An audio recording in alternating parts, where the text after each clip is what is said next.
Kumuha siya ng sa 5 laps, 4 na lap winner yung kinuha niya hanggang dulo. Pinagtatawanan nga po kami dito kasi bihira daw yung nagre-race ng puti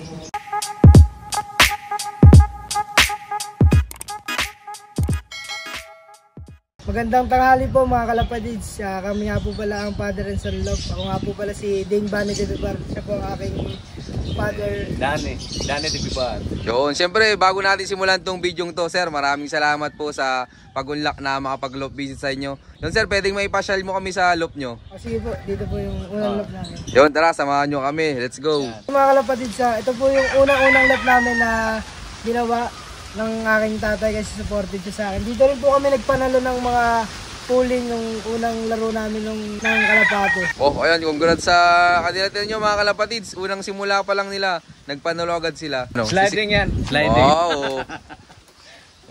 Gawa na nyo po yan, tay. Yan. Ayan to, silipin natin yung loob nung loop nila sa Bali box perch. So ganyan talaga ng mentor namin na wag linisin kasi gawa ng sa truck naman talaga, hindi naman talagang masasabing malinis yung ibong sinasanay namin sila sa environment na medyo madumi ganun.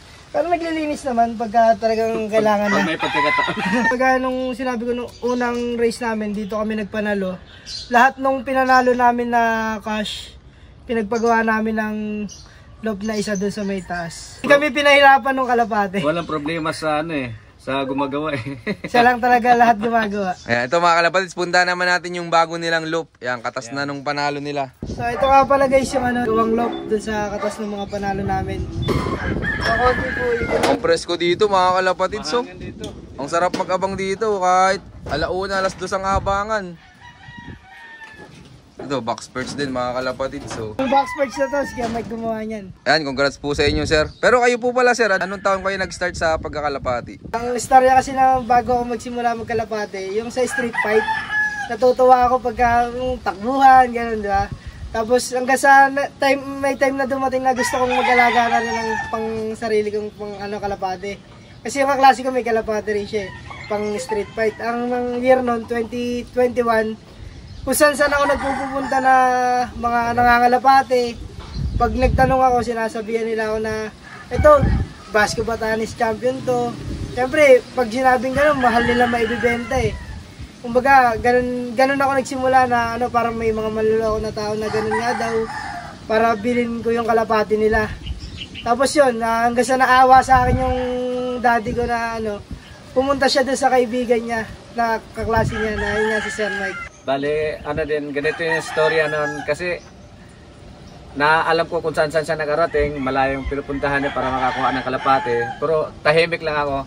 Tapos, 2 linggo akong pumunta doon sa bahay nung kaklase ko, yung nga si bro Mike. Kaya lang, hindi ka pwedeng harapin kapag wala kang appointment. Kaya iniisip ko lang, bibili ako ng kalapate inakay. Iniisip ko, mga 30 pesos lang yan kasi yung malahibo pa lang, konti pa lang. Kahit ako na magpasuba, akala ko 30 lang kasi yung kalapate ko dati. 100 lang pinakamahal Bibenta ko sa Pisuan. Yan lang ang Tapos, nung nalaman ko na mayroon daw, ang input yan bro, sabi niya, 5,000. Meron na daw may-ari nung 5,000, 10,000 daw yung inakay na yun. Sabi ko, parang nanghina ako. Tapos ngayon, sabi ko, sige bro, uwi na lang ako. Tapos yun, kunento ko. Tapos parang siguro, nadala sa panalangin kasi nag-pray ako bago pumunta sa kanya. Siguro, hinipok agad ng Panginoon na gusto mo, sabi niya, mag-breed ka na lang, padala na lang kita ng kahit isang pares. Sabi ko, ikaw, kung ipagkatiwala mo sa akin, yun naman, talagang hindi naman siya nag-alinlangan din na pinadala sa akin dahil ako po yung, yung magkaklase kami. Kahit lagi siyang absent, present yun sa attendance. Pero kumusta naman sir yung unang sabak nyo sa karera? Sa sprint noon, unang laro namin wala pa talaga akong karanasan maglaro sa mga club. Nag-10th overall champion siya agad ng sprint. Tapos pagdating ng derby, nagparehas silang pumarte na superset doon sa club ng BHSPC noon. Tsaka nung season 2 namin sa paglalaro nung South Race naman yun, may ibon kami na si Iling nun, ayun talaga yung pinaka mabilis namin na ibon nung time na yon na siya lahat ng multiple pulling winner yon simula ng Rizal hanggang papunta ng Quezon. Talagang puro, pag hindi siya nag-first, second, dun lang sa dalawa na yun ang pagpipilian namin. Pero pagdating sa YB, lagi siya first. Kasi pag tumaya kami ng ibon, YB yung ibon, pinupulingan rin namin ng OB. Talaga nag-first yung ibon, talagang malaki yung pinipera ng ibon kasi lahat ng first makukuha niya. Tapos meron kaming isang ibon, tinatawag namin na si Reiso. Sa balik ulit ng parang season 3 namin sa paglilipad, nag-SJ naman po kami sa Bulacan. Ayun yung unang lipad namin na sa Bulacan sa SJDM. Na may ibon kami doon na sa fan race. Kumuha siya ng sa 5 laps, 4 na lap winner yung kinuha niya hanggang dulo. Tsaka lahat ng 5 club ng SJDM nakapuling siya, lahat yun first. Kaya yun, ang dami talaga namin pinera dun sa race na yun. Nakapagpa-birthday ka ng Dibo ngayon, Opo. bongga. Yung itong kulungan na to, tsaka yung nagpa-birthday ako ng 21 birthday ko, lahat yung katas ng kalapate yun. Ayos, congrats sa mag-ama mga kalapatids. Tingnan nyo, sunod-sunod yung pagkapanalo nila. Sir, pwede makita yung mga winner nyo na ibon? So ito pala yung ibon na pineram sa amin ni Sir Mike na nag-anak ng Grisel, tsaka ito yung white. Ganito talagang kulay ng white. Kaya wedding line yung tawag namin lahat sa inanak niya. Yun, yung Grisel nito, na 10th overall champion ng sprint.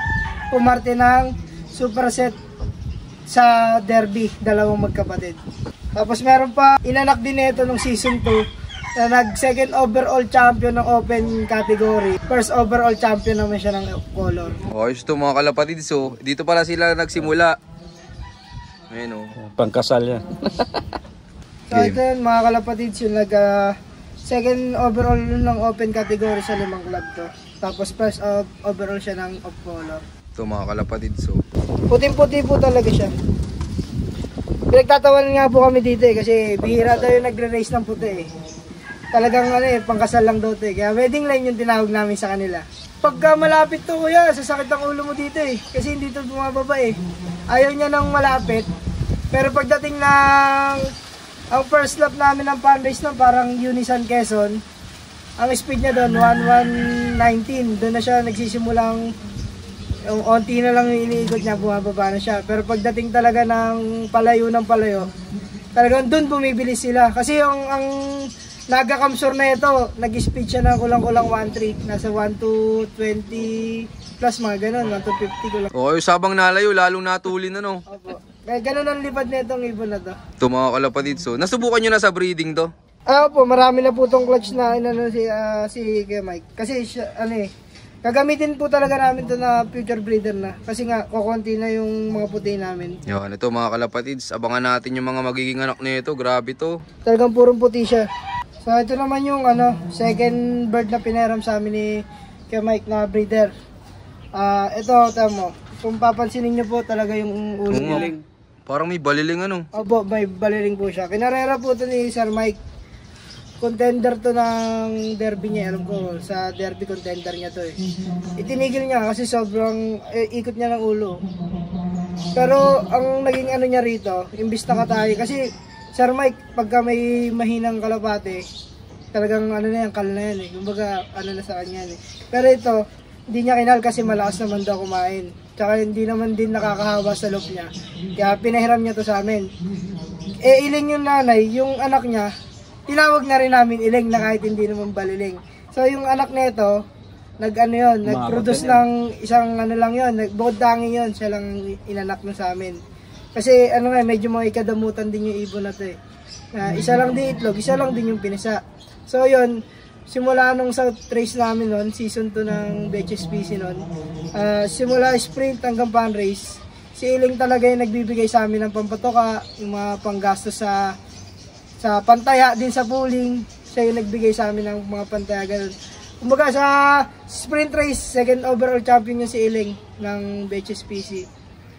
Yun, simula yun ng sprint hanggang fan race. Itong anak neto, yun yung humahakot po sa amin ng pooling. Okay, congrats mo dito sa mag-ama mga kalapatids. Grabe. Humahakot pala to sila lagi dito.